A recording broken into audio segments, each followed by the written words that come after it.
Hello and welcome to Brandwood CKC's webinar from March 2021 on sponsorship requirements for Australia and New Zealand. We hope you enjoy the topic and that both manufacturers and sponsors learn a little bit more about sponsorship requirements. So a little bit about who we are. Brandwood CKC is a premier regulatory quality system and commercialisation consultancy in Australia, serving local and international health science innovators for more than 20 years.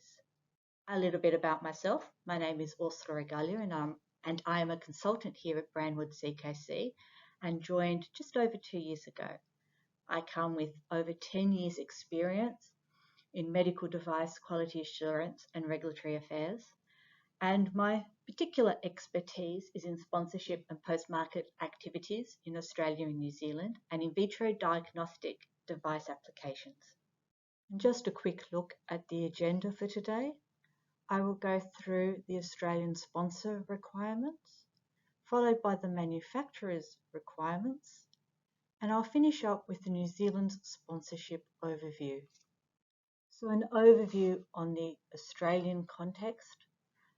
The Therapeutic Goods Administration of Australia is responsible for the regulation of therapeutic goods, including prescription medicines, vaccines, sunscreens, vitamins and minerals, blood and blood products, and more importantly today, medical devices and in vitro diagnostics. Medical device market authorisation comes in the form of an ARTG inclusion or licence. The Australian system is well established and has well-defined pre- and post-market regulatory compliance requirements. The Australian regulatory environment has a number of pieces of legislation, regulation and guidance to assist manufacturers and sponsors to ensure that a safe and efficacious device is placed on the market. It also covers certain aspects of the advertising of devices, the poison standards, and also the recall of any faulty devices. In today's presentation, we'll be using a number of terms that will be familiar to most of you. But just as an overview, I'll go through a brief explanation of what a manufacturer, sponsor, an agent, or a distributor are. So a manufacturer is a person or organisation that is carrying out one or more steps that could be defined as manufacture. A sponsor is a person authorised by the manufacturer to act as their legal representative for the supply of therapeutic goods and medical devices. An agent is a person authorised to act on behalf of the sponsor or manufacturer for therapeutic goods within Australia. A distributor is a person or organisation that is involved in the supply and distribution of a therapeutic good, but may not be involved in the production of the good, act as sponsor or agent. Now, some organisations may be one or many of these. For example, Brandwood CKC acts as an agent, but also has organisations within its structure, AAMed and AAMed New Zealand, which it uses to sponsor devices within Australia and New Zealand. So what is a sponsor? Now, the Therapeutic Goods Act does provide a quite detailed definition of what a sponsor is, but really it is a person or organisation who acts on behalf of a manufacturer to be a representative for them with regards to therapeutic goods within the Australian context. Every ARTG entry is assigned to an Australian sponsor on behalf of the legal manufacturer. A sponsor is responsible for applying and maintaining the ARTG based on the manufacturer's data, which is why the relationship between the manufacturer and the sponsor needs to be reasonably close. ARTGs entries are transferable between sponsors. When applying for exemption to supply an unapproved device, this is actually granted by the TGA to the sponsor and not to the manufacturer. the TGA communicates with the sponsor in order to meet the regulatory requirements of the therapeutic goods legislation, and in that way acts as a conduit between the TGA and the manufacturer. And the sponsor and the manufacturer must ensure that the product meets all the regulatory requirements of a device within Australia. There are a number of responsibilities of a sponsor. Australian sponsors are required to include or register medical devices for non-Australian manufacturers on the ARTG. They are responsible for handling customer complaints, reporting adverse events, and coordinating recalls with the TGA recall team. They should inform the TGA of any significant changes to the ARTG entry and make sure that the manufacturer holds the correct licenses and clearances and the valid conformity assessment certificates supporting those ARTG entries. As I've mentioned, they are a conduit between the TGA and the manufacturer when liaising with requests for further information or in the event of an application audit. It's also the sponsor's responsibility to ensure that the TGA payments are made on time. That includes annual license fees, application fees, and application audit fees. They are also responsible for applying for an annual charge exemption for some of their manufacturers.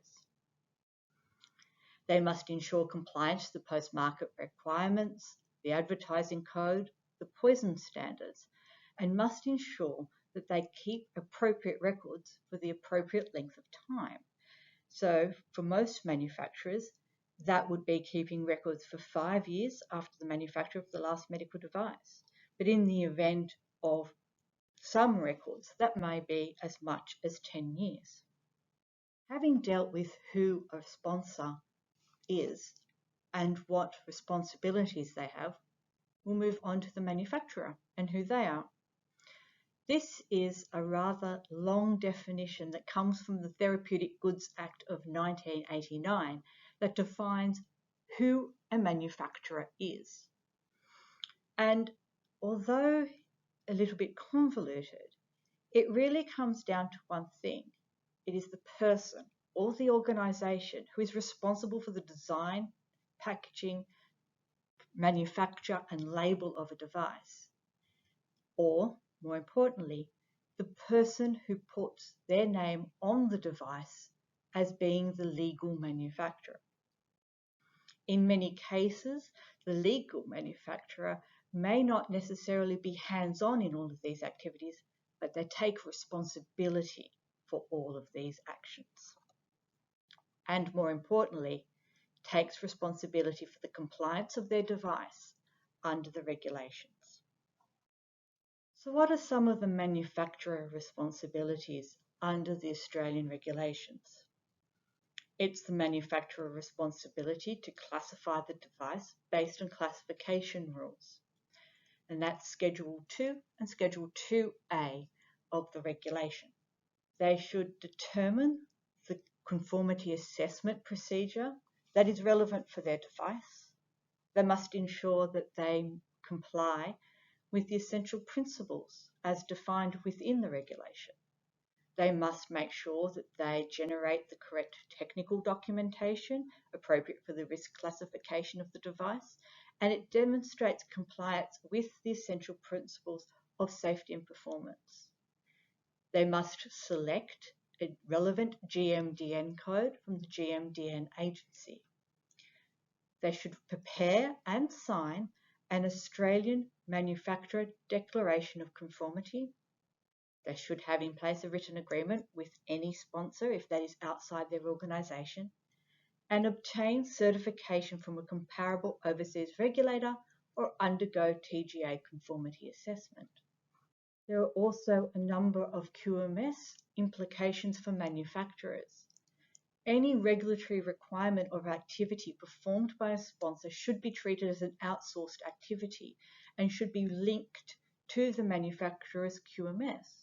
This includes maintaining a list of their Australian sponsors and the products that those sponsors have included on the ARTG.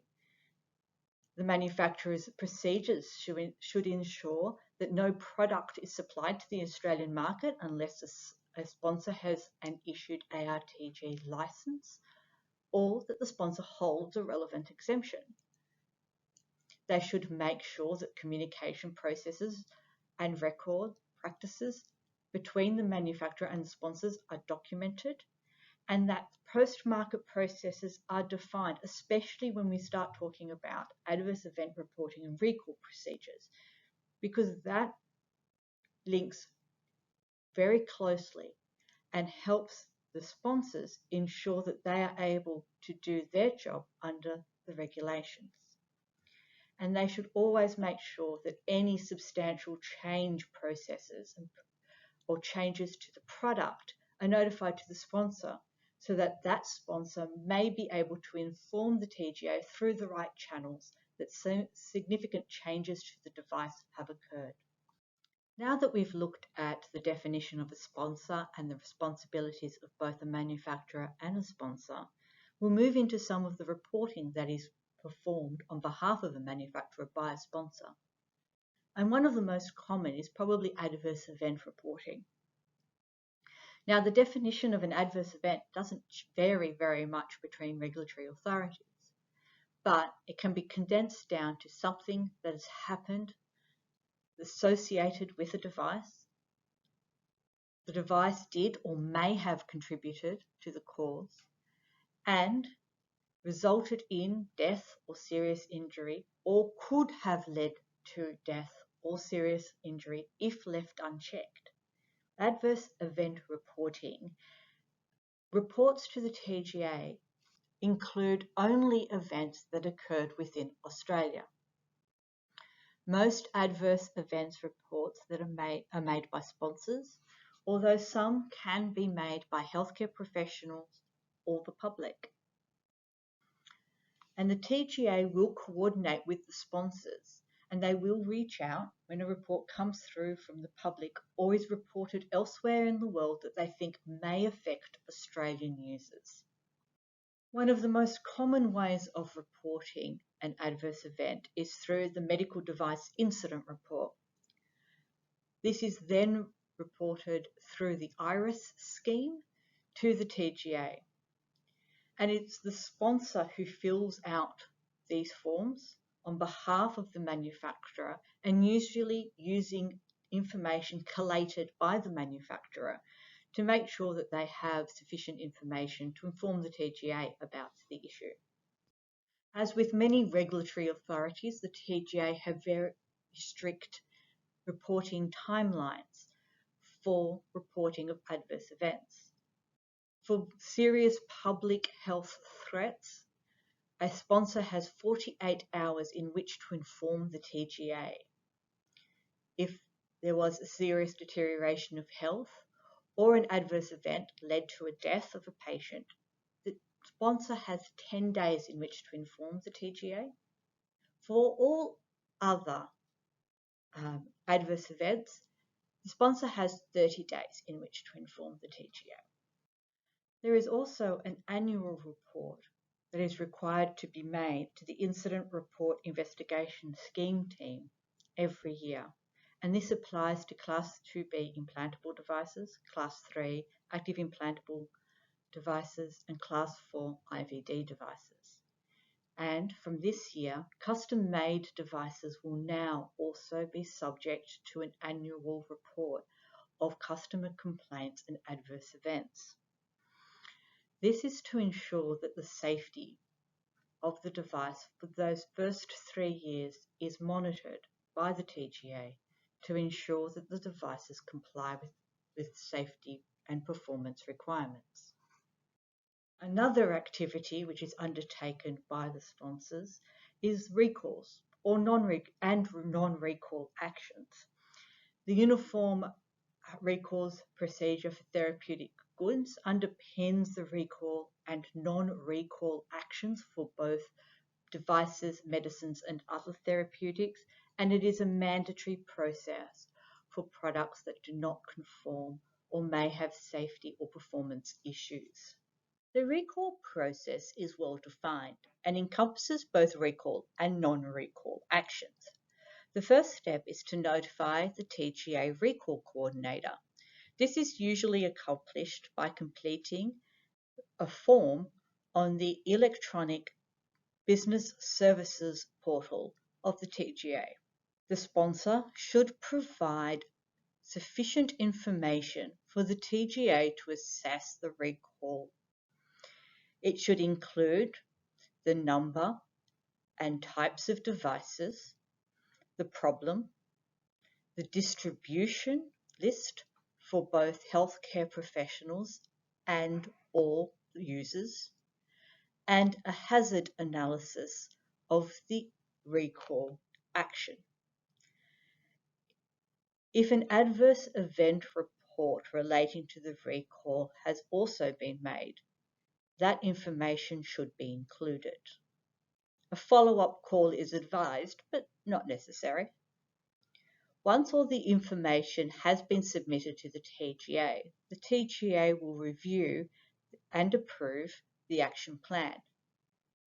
This is by mutual consideration. There may be a couple of iterations of both the communication and recall strategy to ensure that both the TGA and the sponsor are satisfied by the recall plan.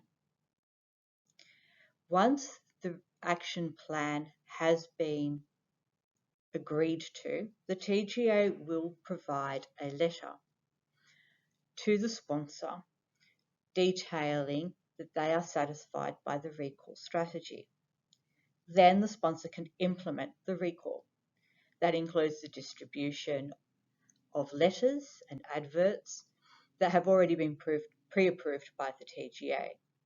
It may also include the recall of physical devices from patients, if that was part of the recall strategy.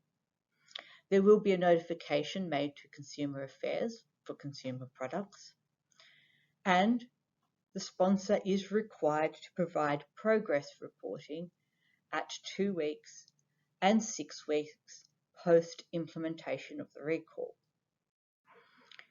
At the agreed point, there will be a closeout report provided to the TGA, which includes the reconciliation of the data and evidence or certification of any destruction of devices.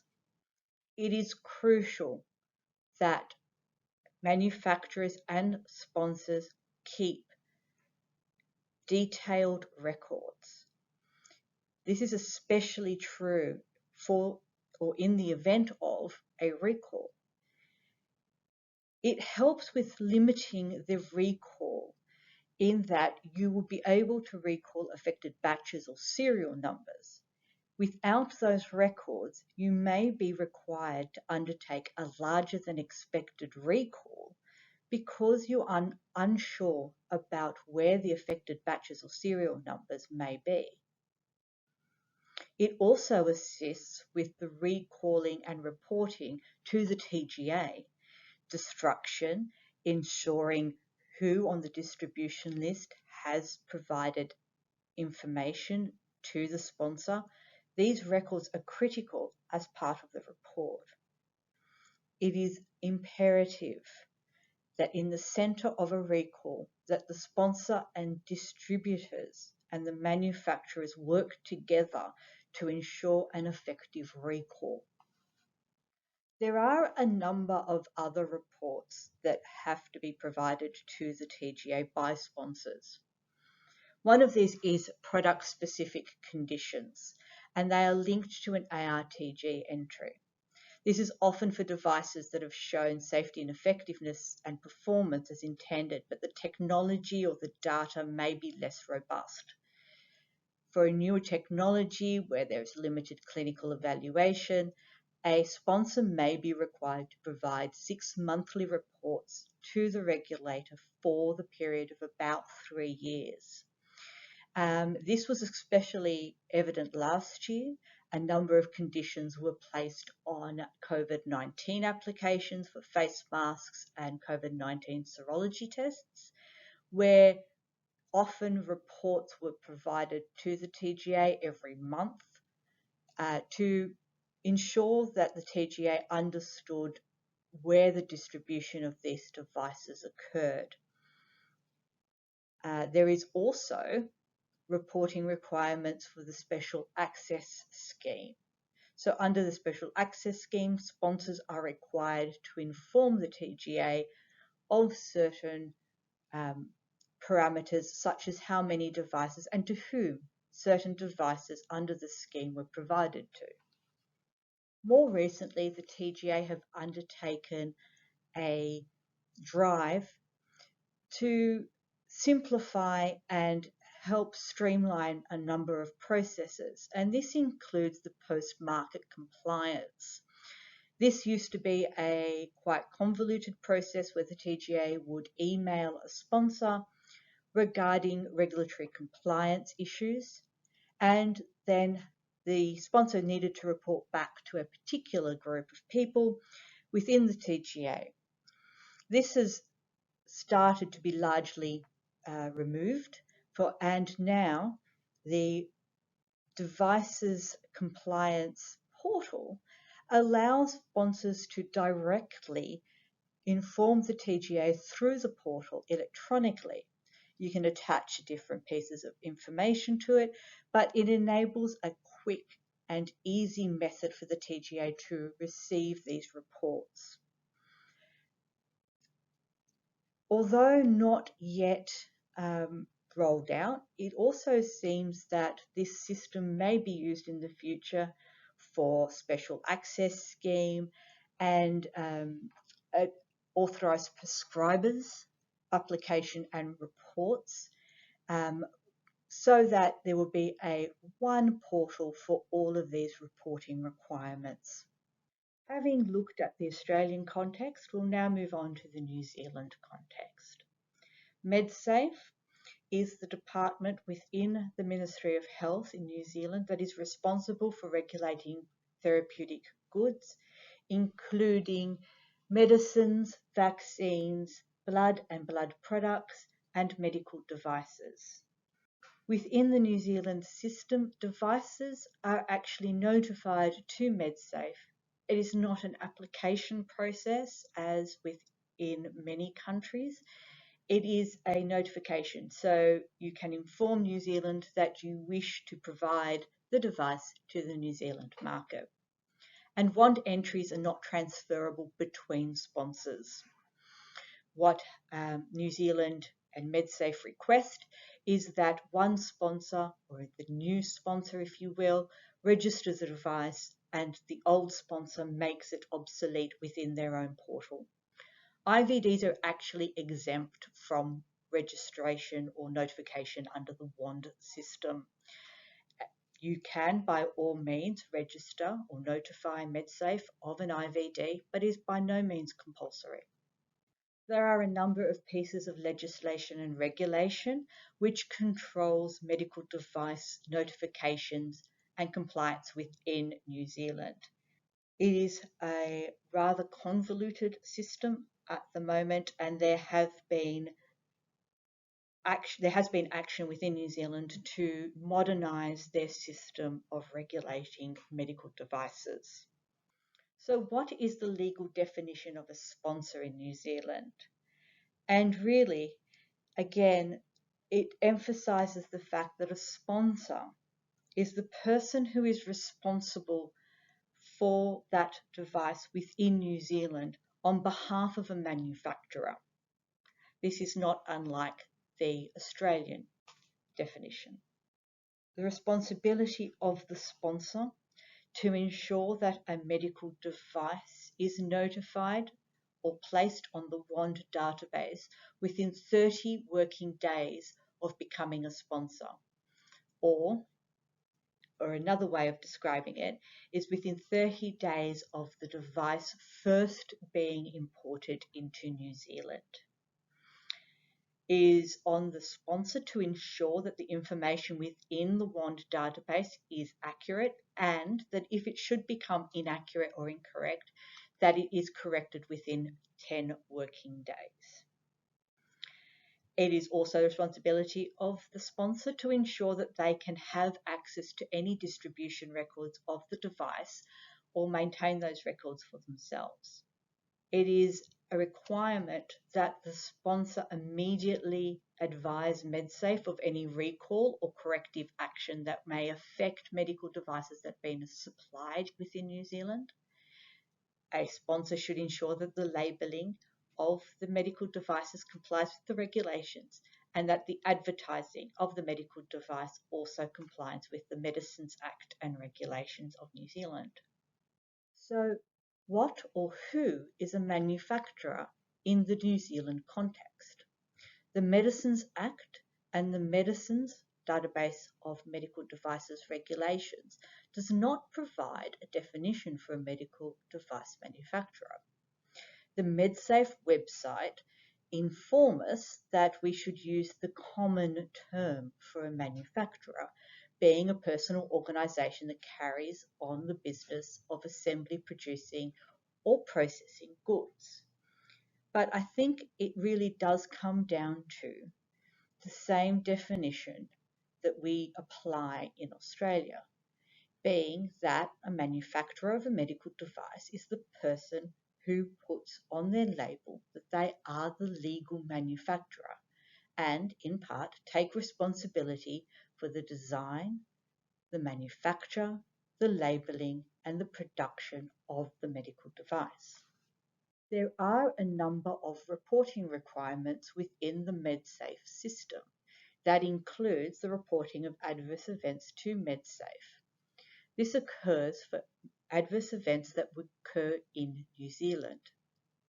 For death or serious injury, an initial report should be completed and provided to medical device team via email within 10 calendar days.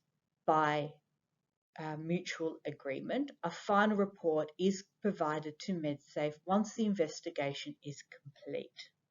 With a minor injury or a quality issue, the reporting is similar in that the initial report should be provided within 10 working days and submission of a final report within 120 calendar days. The recall process within New Zealand is well defined in the New Zealand Medicines and Medical Device Recall Code. The first step is to inform MedSafe prior to any recall action. The sponsor provides MedSafe with the technical, distribution, and hazard analysis related to the recall and its impact on users and healthcare professionals. In negotiations and discussions with MedSafe, the distribution strategy and the recall strategy are agreed to. Once those actions are agreed to, the recall can be implemented and the retrieval of the affected product can take place. As with Australia, an initial report 2 weeks after the implementation of the recall is provided to MedSafe, and a follow-up report 6 weeks later provides additional information on the progress of the recall. At closeout, a final report is provided to MedSafe, giving details of the final destruction of the device and in looking at how many people have been informed and the success of the recall. Also, a root cause analysis is provided as part of the investigation into the reasons behind the recall. So, a couple of takeaways from this webinar. Sponsors play a significant role in product regulatory compliance and must be selected carefully to provide strategic advantage. Remember, the sponsor is going to be your conduit to a regulatory authority. Both Australia and New Zealand have strict regulatory requirements for pre-market access and certainly for post-market compliance. So a strong and active sponsor is critical. Sponsors require regulatory expertise and may be independent of the distribution channel. And so it is imperative that a manufacturer is able to work with the sponsor to ensure that those activities can take place. Manufacturers and sponsors must have established processes in place to coordinate between the manufacturer, the sponsor, and authorities. I have a couple of minutes to answer some questions that came through before the recording of the webinar. If I'm unable to get to your question, don't fear, we will have an answer for you and we will provide that to you separately. The first question is, what will be the impact of the new therapeutic products legislation that is in the pipeline? And this is the therapeutic products legislation that is currently working its way through the New Zealand government. Now, my understanding is that Parliament has completed its first reading of the legislation and so far it has been accepted, but it looks like the application has stalled just prior to that second reading. When we will see a resolution from this piece of legislation, we are unsure. We're unsure about how much of how critical it is for New Zealand and whether there is any real activity behind moving this piece of legislation forward. Having said that, what impact it will have, it's likely that the New Zealand legislation will bring in a regulatory environment that is not dissimilar to more experienced regulatory authorities such as Australia and New Zealand, the US, Canada, and so forth. It is likely to be very similar to the regulatory environments in these countries. Whether it will have a huge impact on manufacturers is still unknown. Manufacturers in New Zealand who already undertake export of their devices to other nations already have to comply with overseas regulations, so it is unlikely that they will feel a large impact, but obviously there will be a large impact for manufacturers within New Zealand that market to New Zealand. But we'll keep everyone up to date with any changes to the current environment within New Zealand, and hopefully we will hear of some progress soon. There has been a question about the IVDR impact in Australia and New Zealand. As I mentioned in the webinar, IVD is actually exempt from WAND at the moment. So unless there is a requirement to notify MedSafe that you have an IVD, possibly for marketing reasons, there's unlikely to be a big change for New Zealand. Whether it will have an impact on Australia is yet to be seen. Obviously, with the MDR implementation, there was a number of changes in Australia to align closely with Europe and to align with the International Medical Device Regulators Forum changes that occurred, which also were reflected in Europe. So it's likely we will see some changes in Australia. The number and depth, we don't know yet. Having said that, this IVD is probably the one space where Australia is a little bit ahead of Europe in terms of the way that IVD devices are regulated. So how much of an impact will be felt in Australia is still unknown. Time for one more question, which is changes to the recent TGA activities. So we've noticed here at Brandwood CKC, as I'm sure a number of other manufacturers and sponsors, even agents, have noted, the TGA have been more active. They have been creating more or undertaking a lot more application audits and a lot more information for requests, and they're being very specific about the way that they are structuring that information for requests. At the moment, we noticed that this had increased. Some of this is related to COVID-19, and we know this. Certain devices that were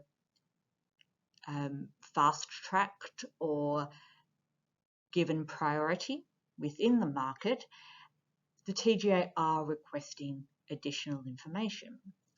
In addition to that, the TGA are always watching what is happening overseas. So we have been getting a number of information for requests to determine the effectiveness of devices in regards to the number of variants that are being seen elsewhere in the world. So the South African variant, the UK variant of COVID-19, and obviously the Brazil variant of COVID-19. So we are seeing a number of those come through.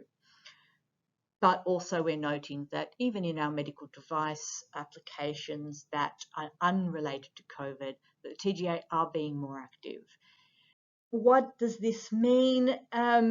It does look like it is based on perceived safety risks, and it is aligned to strategic initiatives within the TGA.